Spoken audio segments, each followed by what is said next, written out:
ಈ ಖಾತೆ ಮಾಡೋರಿಗೆ ಕೈ ಕೊಡ್ತಾ ಜಿಬಿಎ ಸಿಬ್ಬಂದಿಗಳಿಗೆ ಹೇಳೋರಿಲ್ಲ ಕೇಳೋರಿಲ್ಲ. ಜಿಬಿಎ ಸಿಬ್ಬಂದಿಯೊಂದಿಗೆ ಈ ಖಾತೆಯ ಬಗ್ಗೆ ಗೊತ್ತೇ ಇಲ್ಲ ಅಂತ ಹೇಳ್ತಾರೆ. ಜಿಬಿಎ ಕಚೇರಿ ಸಿಬ್ಬಂದಿಯಿಂದ ಬೇಜವಾಬ್ದಾರಿತನ ಉತ್ತರ ಸಿಗ್ತಾ ಇದೆ.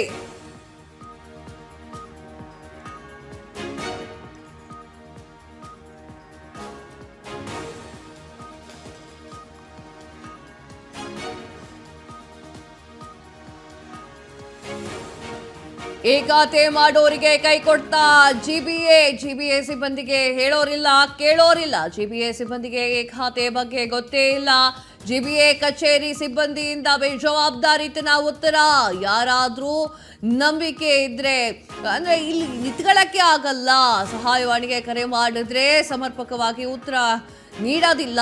ಈ ಖಾತೆಯ ಬಗ್ಗೆ ಕೇಳಿದ್ರೆ ತಡವರಿಸುವಂತಹ ಜಿಬಿಎ ಸಿಬ್ಬಂದಿ ಉತ್ತರ. ಹಳ್ಳಿಯ ಕಂದಾಯ ಇಲಾಖೆ ಸಿಬ್ಬಂದಿಯ ಉಡಾಪೆ ಉತ್ತರ. ಇದರ ಬಗ್ಗೆ ಏನೂ ಕೂಡ ಗೊತ್ತಿಲ್ಲ ಅಂತ ಹೇಳಿ ಜಿಬಿಎ ಸಿಬ್ಬಂದಿಗಳು ಹೇಳುತ್ತಾ ಇದ್ದಾರೆ. ಹಾಗಾದ್ರೆ ಸಾರ್ವಜನಿಕರಿಗೆ ಸ್ಪಂದನೆ ಮಾಡೋದು ಯಾರು? ಜಿಬಿಎ ಅಂತ ಹೇಳಿ ನಿಮಗೆ ತಗೊಂಡು ಬಂದು ಕೂರ್ಸೋದು ಏನಕ್ಕೆ? ಕೆಲಸ ಮಾಡ್ರಿ. ಈ ಖಾತೆಯ ಬಗ್ಗೆ ಸರಿಯಾದ ಮಾಹಿತಿ ಕೂಡ ಕೊಡಕ್ಕಾಗ್ತಾ ಇಲ್ಲ ಅಂತಂದ್ರೆ ರಿಸೈನ್ ಮಾಡಿ ಮನೆಗೆ ಹೋಗಿ ಬೆಚ್ಚಗೆ ಮಲ್ಕಳಿ ಹೋಗಿ. ಎಸ್, ಆಡಿಯೋ ಇದೆ, ಏನ್ ಮಾತಾಡಿದ್ದಾರೆ ನೋಡ್ಕೊಬನ್ನಿ. ಮಂತ್ಲಿ ಬಲ್ಕ್ ಖಾತಾ ಯಾರ ಹತ್ರ ಕೇಳ್ಬೇಕು ಮೇಡಮ್? ರಿಜಿಸ್ಟರ್ ಆಗ್ಬಿಟ್ಟಿದೆ ನಮ್ದು.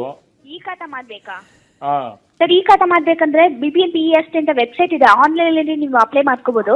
ಇನ್ ಕೇಸ್ ಆನ್ಲೈನ್ ಮಾಹಿತಿ ಇಲ್ಲ ಅಂದ್ರೆ ಬ್ಯಾಂಗ್ಳೂರ್ಗೆ ಹೋದ್ರೆ ಅಪ್ಲೈ ಮಾಡ್ಕೊಡ್ತಾರೆ ಈ ಖಾತಾ. ಆಗೋಗಿತ್ತಲ್ಲ, ಅದ್ ಹೇಳೋದು ಸುಮ್ಮನೆ ಒಂದು ಮನೆದು ಇಲ್ಲ ಡೂಪ್ಲೆಕ್ಸ್ ಹೌದು ಖಾಲಿ ಲ್ಯಾಂಡ್ದು 10 ಫ್ಲಾಟ್ ಹೊಸ ಫ್ಲಾಟ್ ಕಟ್ಟಿದೀವಿ, ಅದಕ್ಕೆ ಕೇಳ್ತಾ ಇದ್ದೀನಿ. 10 ಫ್ಲಾಟ್ಸ್ಗೆ ಈ ಖಾತಾ ಮಾಡ್ಬೇಕಾ? ಹೊಸ ಅದು ಅದಕ್ಕೆಲ್ಲ ಸೇಲ್ ಡೀಟು ಸಪರೇಟ್ ರಿಜಿಸ್ಟರ್ ಆಗಿಲ್ಲ ಅಂದ್ರೆ ಹೆಂಗೆ?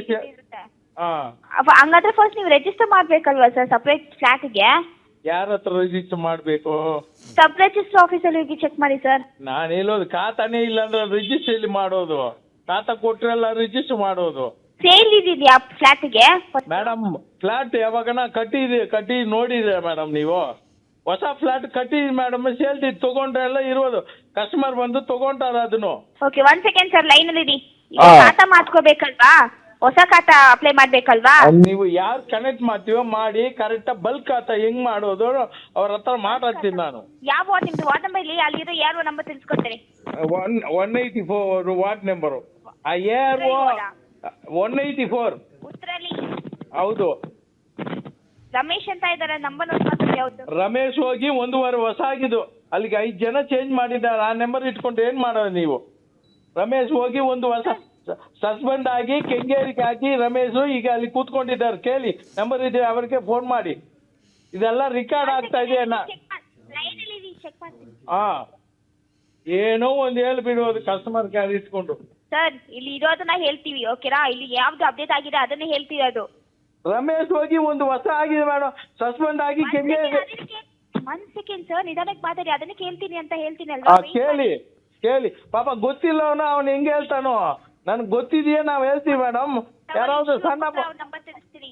ಹಾ ತಗೊಳ್ಳಿ ಅವ್ರ ನಂಬರ್ 63. ಯಾವುದು? ಶಿವಪುತ್ರ ಯಾರು? ಹೇಳಿ. 63 622. ಹಲೋ, 63622 63622 7099 ಆಗಿದೆ. 7099 ಕರೆಕ್ಟ್ ಅಲ್ಲ ನಂಬರು? ಹೌದು ಸರ್. ಇವರು 7 ತಿಂಗಳ ಹಿಂಭಾಗ ಬಂದು 3 ತಿಂಗಳು 1 ತಿಂಗಳಿದ್ದು ಅವರು ಹೋಗ್ಬಿಟ್ಟಿದ್ದಾರೆ. ಈಗ RBI ಲೇಔಟ್ ಅಲ್ಲಿ ಇದಾರ ಅವರು.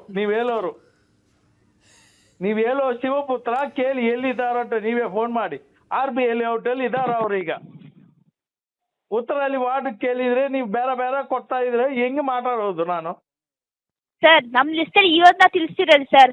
ಸರಿ, ಹಂಗೆ ಅಂತ ಇಲ್ಲ, ನಮ್ ಲಿಸ್ಟ್ ಅಲ್ಲಿ ಯಾವ್ದಿದೆ ಅದೇ ತಿಳಿಸ್ತಿರೋದು ನಿಮ್ಗೆ. ಕರೆಕ್ಟ್ ಅಲ್ಲಿ ಇಲ್ಲವೇ ಇಲ್ಲಲ್ಲ, ಅವ್ರ ನಂಬರ್ ಕೊಟ್ಬಿಟ್ರೆ ಏನ್ ಮಾಡೋದು?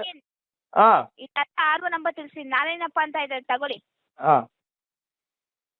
81477. ಇವ್ರು ಯಾರಿದು?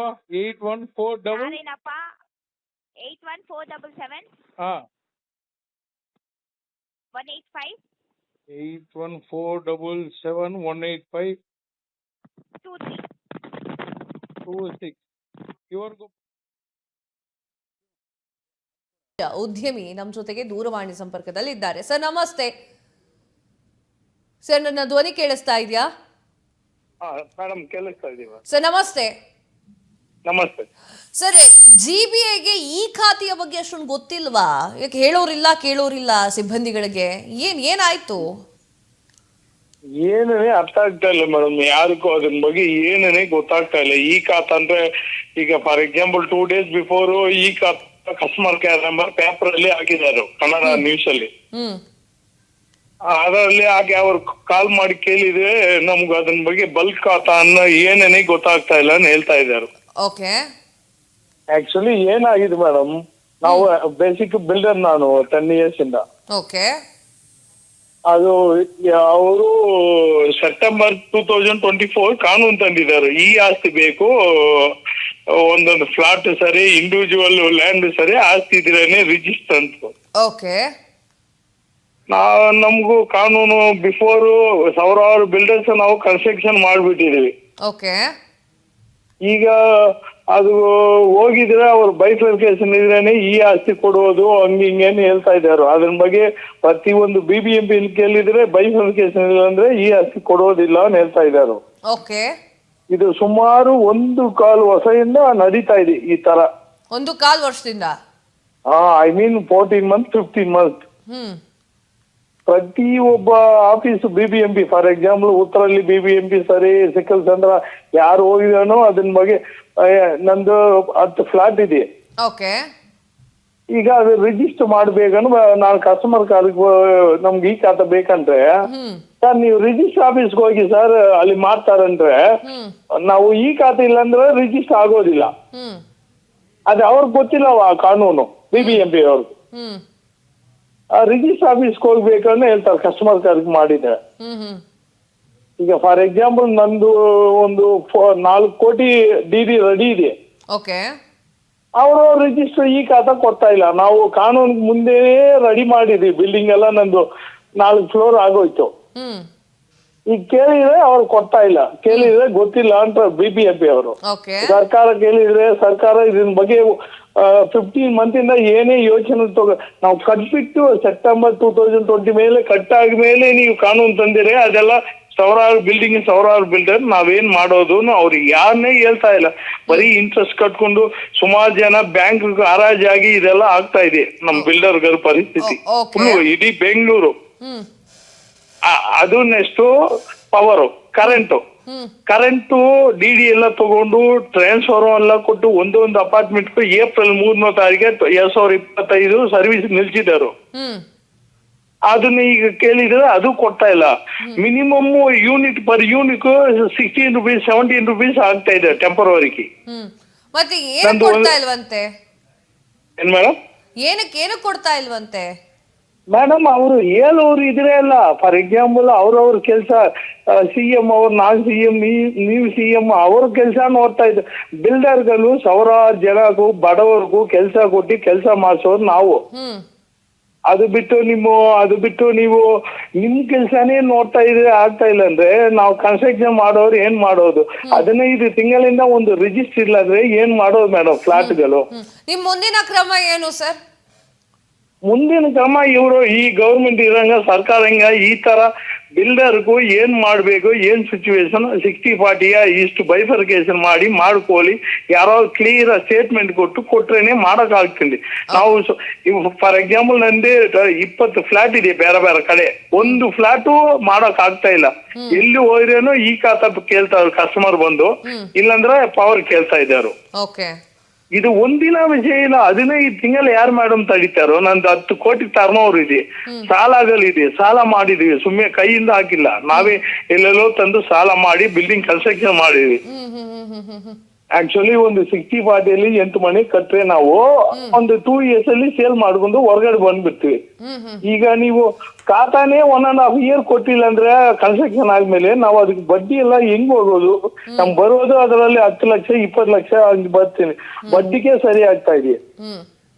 ಇದು ಒಂದು ಅಪೋಸಿಷನ್ ಪಾರ್ಟಿ ಅವರು ಕ್ರಮ ತಗೋಬೇಕು. ಅವರು ಕೇಳ್ತಾ ಇಲ್ಲ.